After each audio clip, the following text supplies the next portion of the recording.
We've told you about a Danville housing complex planning to demolish some of its buildings. Today, they're scheduled to start bringing them down. WCIA3's Miranda Meister is live in Danville this morning. Miranda, people have been talking about this for a while. Aaron, officials with the Housing Authority of the City of Danville have been talking about bringing down some of their buildings for more than a year. Fair Oaks has been the location for some crime in the past, including a deadly shooting at the beginning of this year and a few fights that have been captured on video and shared through social media. The Housing Authority and the City Council agreed back in May that it was time to do something about the overcrowding and to bring down 6 buildings.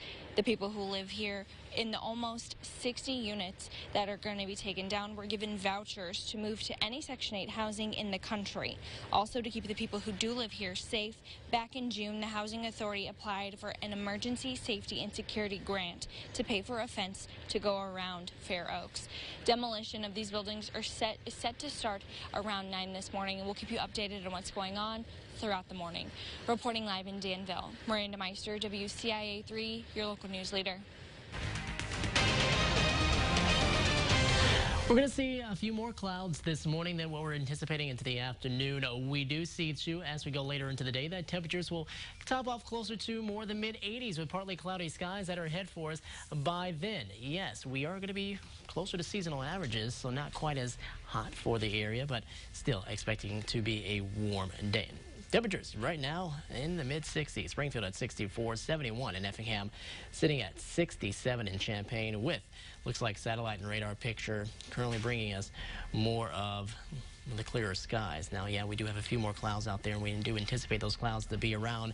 And Future Track also suggesting that there could be a sprinkle or two out there. I wouldn't be surprised if you do notice a raindrop kind of here and there, but I think that's going to be unlikely. So Future Track really not even hinting at any chance of that at all here later into the night. Clear skies, temperatures dropping down around the mid and lower 60s to start off early into your Tuesday morning. And then, yeah, more clouds are expected as we head later on into Tuesday afternoon and into Tuesday evening. That will be ahead of our better rain chance that we're going to see here for the week, which will arrive by your Wednesday. We'll talk about how when that system passes by, looks like, yeah, we are going to see the rain chances, maybe a bit of a warm-up ahead, but then another push of some cooler and less humid air to end off the work week. A look at that coming up in your 7-day forecast, which is just right around the corner in 5 minutes. Aaron? Thanks, Adam. The sentencing phase in the Brent Christensen trial is set to start later today. That's despite a request from the defense to delay the trial until later this month. They said the victim impact statement videos of family and friends would take 85 hours to translate. A judge rejected that motion and ordered that all of the transcripts of the evidence be turned over on Wednesday. Christensen kidnapped and killed U of I scholar Yingling Zhang 2 years ago. One person is dead after a plane crashed in Iroquois County. On Friday, a plane went down in the field near Chabance. Authorities say one of the passengers, Dorothy Stockard from Tennessee, died in the hospital. 2 other people in the plane from a northern suburb of Chicago were hurt. We are still waiting to hear the pilot's condition. His name is Raymond Jakubiak. Investigators haven't said what caused the crash yet, but the sheriff's office says he was experiencing engine trouble.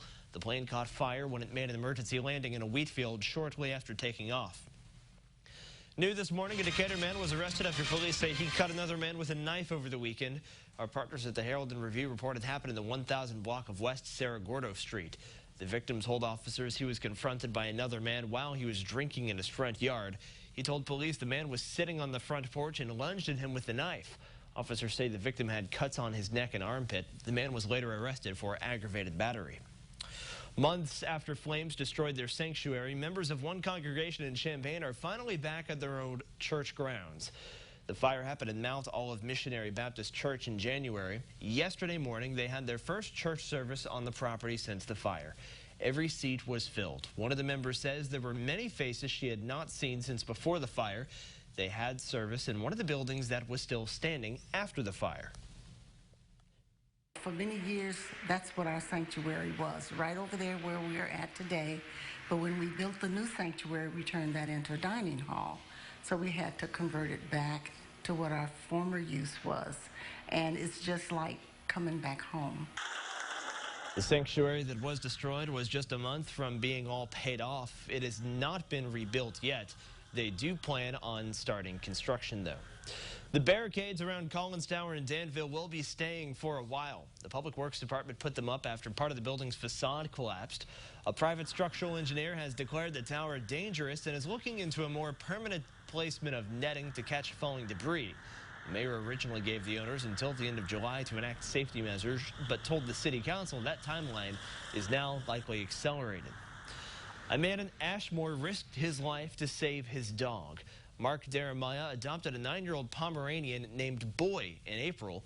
He was at his family's old farmhouse when he heard his dog barking, crying, and splashing around. He ran outside and realized Boy had fallen into a well below the porch. He immediately crawled down into the well to rescue him. I tried to think fast of what to do. I had a sledgehammer there nearby, and I broke off some bricks to get down to him. I crawled backwards into the well to try to rescue him and had to do the Spider-Man crawl. Jeremiah was able to hand Boy over to his wife, but then he got stuck in the well. Rescue crews got him out, but he was suffering from hypothermia and needed CPR. He was unconscious and was rushed to the hospital. He woke up the next morning. He says his only injury is chest pain from the CPR. Due this morning, you may want to find another route if you're driving in Champaign this week.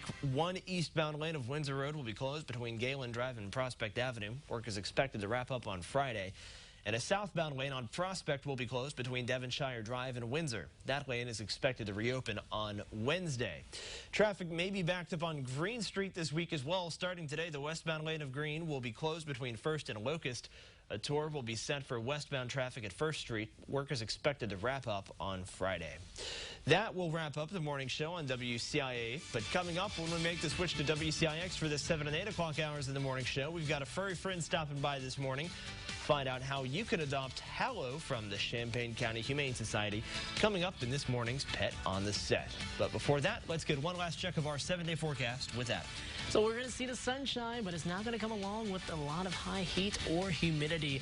We'll top off in the mid-80s, really close to seasonal averages. Starting to see those temperatures climb over the next couple of days into Tuesday and Wednesday as we get back up near the 90-degree mark, up to 88 with the storm chances ahead for your Wednesday.